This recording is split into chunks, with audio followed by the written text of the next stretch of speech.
Bonsoir à tous, bienvenue dans votre 19-20. Nous nous retrouvons comme ce midi à la Fabrique des Savoirs à Elbeuf pour un journal spécial consacré au thème du travail dans un lieu chargé d'histoire. À l'époque, des tisseuses, des heures durant, étaient à l'œuvre ici sur leur métier. C'était avant les 35 heures, avant les congés payés. Comment le monde du travail a-t-il évolué en un siècle? Comment se prépare-t-il à demain avec la refonte du Code du travail voulu par Emmanuel Macron? Pour répondre à ces questions, des invités, des reportages dans les entreprises et auprès de ceux qui cherchent du boulot. Cette réforme du Code du travail, elle suscite en tout cas beaucoup de passion et nous avons souhaité tout d'abord vous entendre, votre avis sur la question au micro de Sylvie Callier.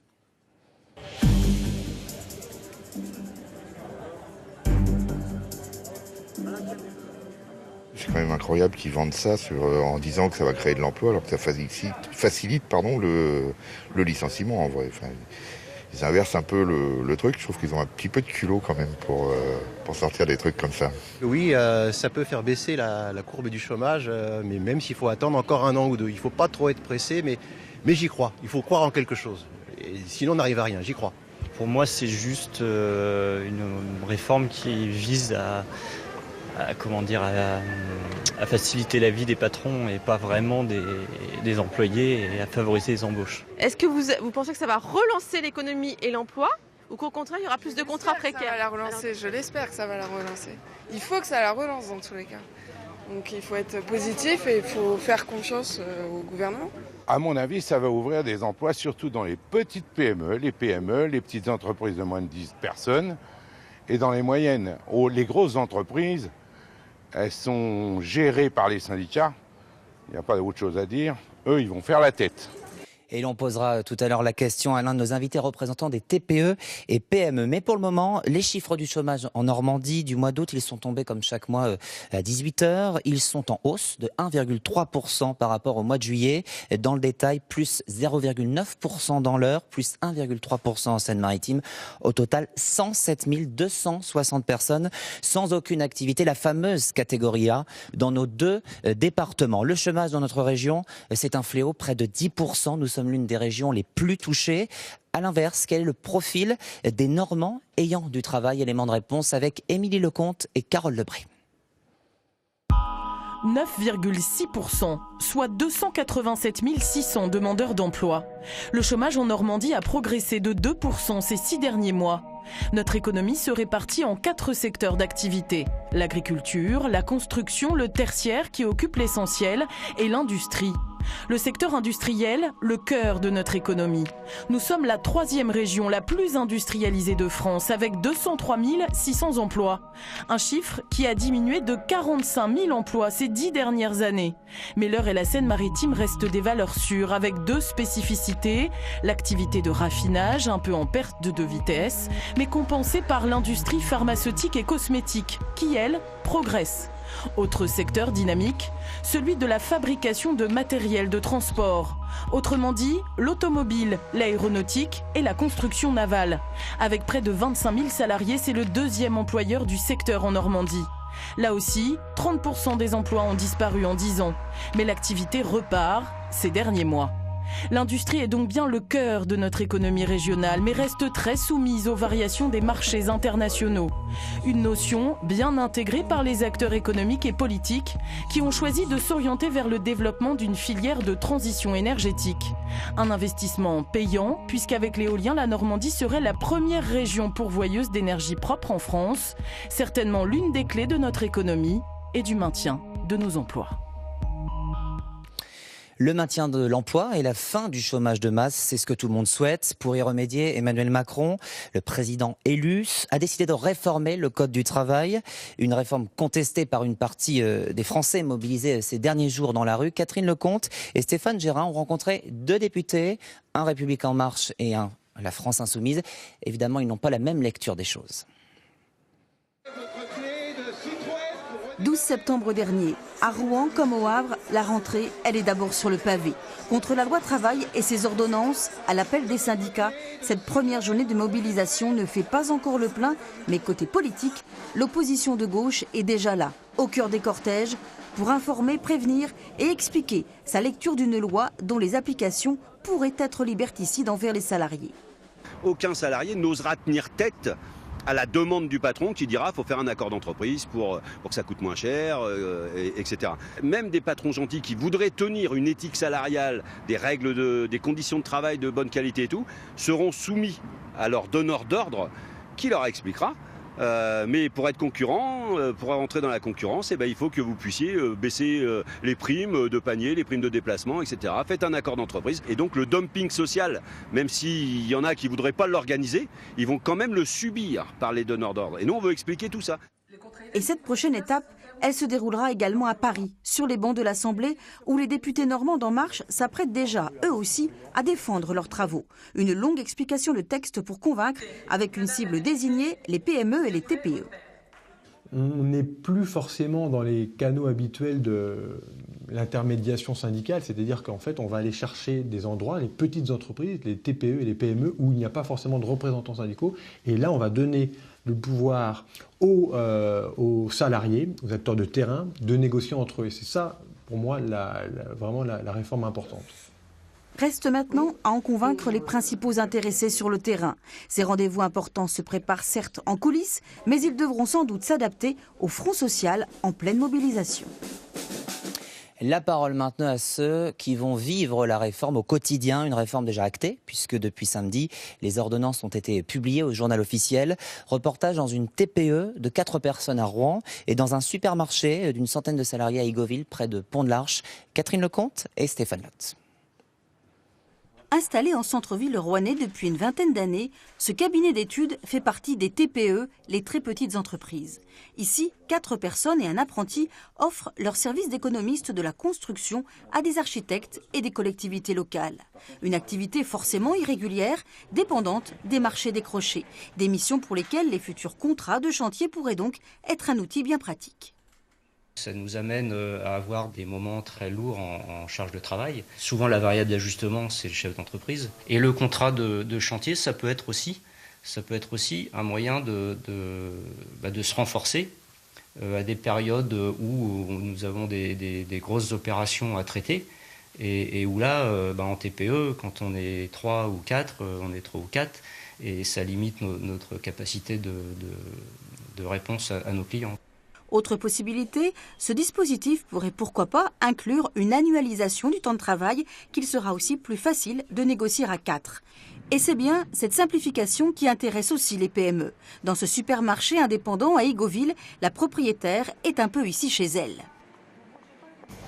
Comment ça va, jeune homme? Bonjour, jeune homme. 20 ans déjà qu'elle dirige ses 120 employés, un peu comme une grande famille. Dans chaque rayon, tous les salariés la connaissent, alors forcément, quand on parle d'une fusion des CE et des DP avec des réunions moins nombreuses et plus rapides à organiser, cela ne chiffonne personne. Madame Caron nous a très bien expliqué ce qui allait venir par l'avenir, donc non, pour l'instant non, ça ne m'inquiète pas. Ça signifie qu'on n'aura plus qu'un ordre du jour à faire, qu'une convocation à envoyer. Ça, c'est de la simplification très pratique. Pourtant, les nouvelles possibilités offertes par la loi travail, Madame la directrice, elle, les a étudiées avec attention et ça lui plaît bien. Elle entrevoit même déjà des chemins jusqu'ici inexplorés. On compte sur la branche pour parfois faire des réformes, parce qu'il ne faut pas non plus que les accords d'entreprise aillent vers une concurrence entre les entreprises, mais un aménagement d'horaire pourrait être discuté ici dans l'entreprise. En attendant, des plans d'action égalité hommes-femmes et des accompagnements personnalisés ont déjà été mis en place dans l'entreprise, comme la garantie d'un dialogue social certes apaisé, mais sans nul doute en évolution. Notre débat à présent sur la réforme du Code du travail. Je retrouve nos deux invités, un plutôt contre, un plutôt pour. Karim Berbra, avocat au barreau de Rouen, spécialisé dans la défense des droits des salariés. Et Xavier Prévost, président de la CPME 76, représentant les petites et moyennes entreprises du département de Seine-Maritime. Bonsoir à tous les deux. Bonsoir. Bonsoir, alors une première question à vous, Xavier Prévost. Quels sont pour vous les 2 points majeurs de cette réforme ? Alors, le point central que moi je retenais dans cette ordonnance, c'est d'abord la philosophie du texte, et notamment la prise en compte de la particularité de la PME. Moi, ce qui me paraît fondamentalement intéressant, c'est de donner... C'est considéré jusqu'alors avec le Code du travail ? Je ne dis pas qu'elle n'était pas considérée, je dis qu'elle n'était pas reconnue en tant que telle.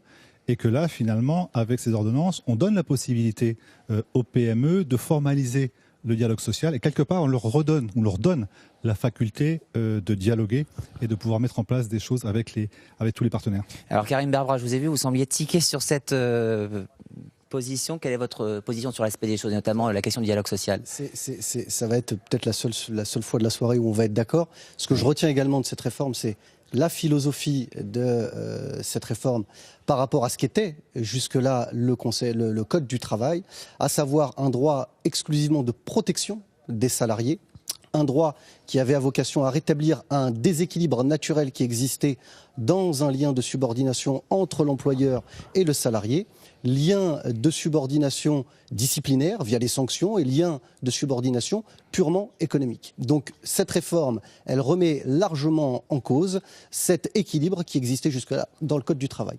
Alors, il y a beaucoup de discussions aussi autour des prud'hommes. On ne va pas aborder tous les points de ces 5 ordonnances, sur notamment les planchers, les plafonds des indemnités. Mais il y a un autre point qui fait beaucoup parler, c'est le raccourcissement des délais de recours aux prud'hommes.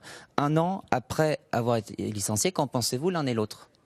Là, encore une fois, je vais prioriser l'idée et la philosophie. Ce qui est intéressant dans ce texte-là, c'est la priorité mise sur le fond plutôt que sur la forme. Sur la question du délai.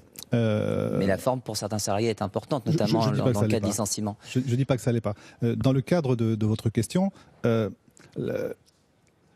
ans nous paraît, éternellement long. Savoir si effectivement il faut 2 ans pour avoir recours au prud'homme, ça nous paraît une épée de Damoclès qui est sur la tête de l'employeur et sur la tête de l'entreprise, qui nous paraît extrêmement long. J'imagine, et notamment mon interlocuteur le dira mieux que moi, j'imagine que cette question-là, elle doit pouvoir se trancher en 1 an, et le fait que ça soit ramené à 1 an, c'est une épée de Damoclès qui est un peu moins lourde. Qu'est-ce que vous répondez là-dessus, justement, Karim Berbra ? Ces dernières années, on a eu un rétrécissement du délai de prescription qui est quand même phénoménal. On est passé d'abord de 30 ans à 5 ans, puis de 5 ans à 2 ans sur la question de la rupture du contrat de travail, puis finalement, avec cette réforme, on intervient à 1 an. Vous cumulez ce délai de prescription avec le barème des indemnités prud'homales, avec d'autres enjeux de la réforme, comme par exemple où on demande maintenant aux salariés de participer quelque part à la motivation et à la rédaction de sa lettre de licenciement. En gros, on lui demande de creuser sa propre tombe. Tout ça, en réalité, a uniquement pour objectif de 1, faciliter les licenciements, et 2, sécuriser les employeurs contre d'éventuels recours au prud'homme. Vous voulez dire un petit mot là-dessus ? Oui, juste reprendre sur les indemnités. Je crois que c'est fondamentalement important. Ce que l'on demande à un employeur ou à un chef d'entreprise, c'est de prendre des décisions, et à chaque fois que vous prenez une décision, vous prenez un risque. Le fait aujourd'hui, avec ces ordonnances, effectivement de pouvoir cadrer les indemnités, quelque part, cadre également cette prise de risque-là. Je ne dis pas que le risque n'existe pas, je dis simplement que là, le risque est mieux maîtrisé, en tout cas mieux connu. Une chose importante quand même, autre chose que je voulais dire sur les indemnités, et là, côté salarié, il me semble qu'on va quand même vers plus de justice. J'imagine, parce que je le sais par rapport à différentes enquêtes, que suivant l'endroit où vous êtes, souvent le Conseil des prud'hommes, suivant l'endroit où vous êtes, il y a une disparité qui est quand même très importante entre un jugement et un autre jugement. Ça peut passer de 1 à 4 en termes d'indemnité. Je voudrais quand même pas neutre. Vous interroger sur un dernier point, parce que le temps n'est pas extensible malheureusement concernant les petites entreprises. On parlait tout à l'heure du dialogue social. Le fait, Karim Berbra, de pouvoir négocier désormais avec des élus du personnel dans des entreprises de moins de 50 salariés, voire directement avec les salariés eux-mêmes dans celles de moins de 20 salariés, ça c'est pas une bonne chose ? Pas pour moi, parce que à contourner les organisations syndicales et à vouloir négocier directement avec des élus du personnel, voire même directement avec des salariés, vous prenez un risque que personnellement, je ne suis pas élu, mais je ne serais pas prêt à prendre, puisqu'on le constate aujourd'hui dans les entreprises, c'est le risque de pression à l'emploi. C'est-à-dire que lorsque l'employeur va aller discuter et négocier en direct avec les salariés, il n'y aura en réalité pas de discussion. Donc de discussion, il n'y a que le terme. L'employeur va se présenter en disant écoutez, potentiellement, moi j'estime que si cet accord ne passe pas, je ferme l'entreprise ou je supprime des emplois, donc vous signez ou vous signez. Et ça, on le constate déjà aujourd'hui. Merci à tous les deux. On a entendu vos arguments à chacun, on pourra y revenir dans les semaines à venir. C'est un débat qui ne fait que débuter.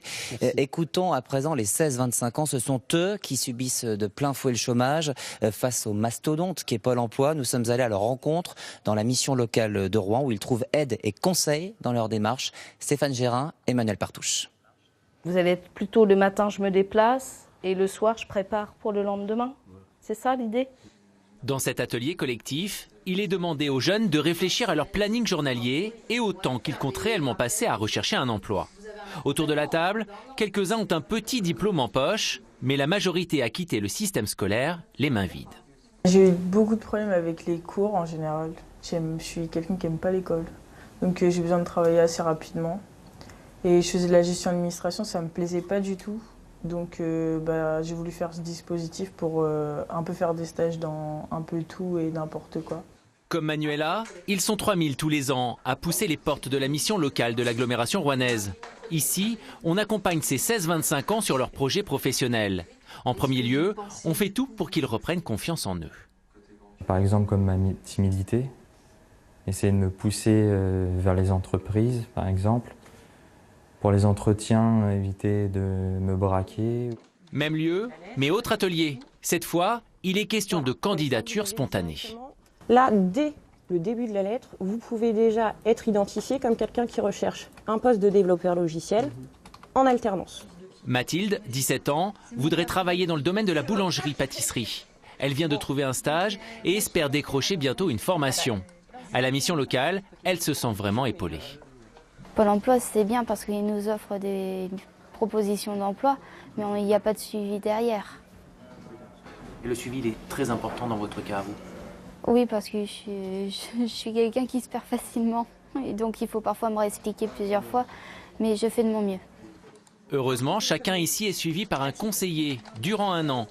Un suivi global où il n'est pas uniquement question d'emploi. On peut demander par mail, on a Alexandra qui est tout le temps disponible pour nous répondre, que ce soit pour les questions, pour nous aider pour même les questions autres liées à l'emploi, par exemple tout ce qui peut nous aider pour la sécurité sociale par exemple, ou même le logement. Et puis la mission locale propose aussi un accompagnement individualisé, avec notamment un dispositif de parrainage avec des employeurs. Difficile donc de faire plus complet. Malgré cela, l'emploi n'est pas pour autant garanti, d'où une certaine morosité ambiante. On ne leur facilite pas la tâche à ces jeunes. Les employeurs restent sur des schémas un peu anciens où en fait il faut que le jeune qui arrive dans l'entreprise soit tout de suite opérationnel et pour certains il faut un temps d'adaptation. C'est pour ça qu'ici on regrette vivement la baisse des contrats aidés qui permettaient à ce type de public de se former et d'acquérir une expérience. Xavier Prévost, vous êtes resté avec nous suite à ce qu'on vient d'entendre. Y a-t-il une place aujourd'hui pour ces jeunes dans les entreprises ? Complètement. Il y a une vraie place pour les jeunes dans les entreprises, avec une question par rapport pour ces jeunes-là qui ont du mal à s'insérer. Bien sûr. La question, à mon avis, doit se poser un petit peu en amont de l'entreprise. Tel que je l'entends moi aujourd'hui, il y a 3 questions. La première, c'est une question d'orientation, peut-être au niveau de leur scolarité, ou peut-être par la suite. Effectivement, quelle vision, quelle ouverture, quelle envie, quel projet professionnel ces jeunes peuvent avoir. La deuxième question, c'est une question de qualification. Et donc là, on rentre sur le champ des compétences. Par rapport à cette vision et par rapport à ce projet, quelles sont les acquisitions en termes de compétences que ici, en région notamment, on peut leur apporter. Et enfin, la troisième question, c'est une question d'intégration dans nos entreprises. Et là, je peux vous assurer que les TPE et les PME que je représente sont parfaitement ouvertes à cette question-là. On a la chance, ici en Normandie, d'avoir une jeunesse. Et donc, il faut qu'on en profite. Merci Xavier Prévost. On vous a entendu. Il est 19h17. Notre journal se poursuit ici à la Fabrique des Savoirs pendant que la Pointe de Caux retrouve son édition baie de Seine. On en profite pour jeter un œil à notre site internet avec cette date à retenir. Le mercredi 11 octobre, Thomas Pesquet sera au Zénith de Rouen. L'astronaute originaire de Dieppe. Il rencontrera des milliers de jeunes Normands. Tous les détails sont à retrouver sur normandie.france3.fr. Il y a notamment des places à gagner. Intéressons-nous maintenant à un secteur qui recrute en Normandie et qui intéressera peut-être les jeunes que nous avons entendus il y a quelques minutes, la logistique.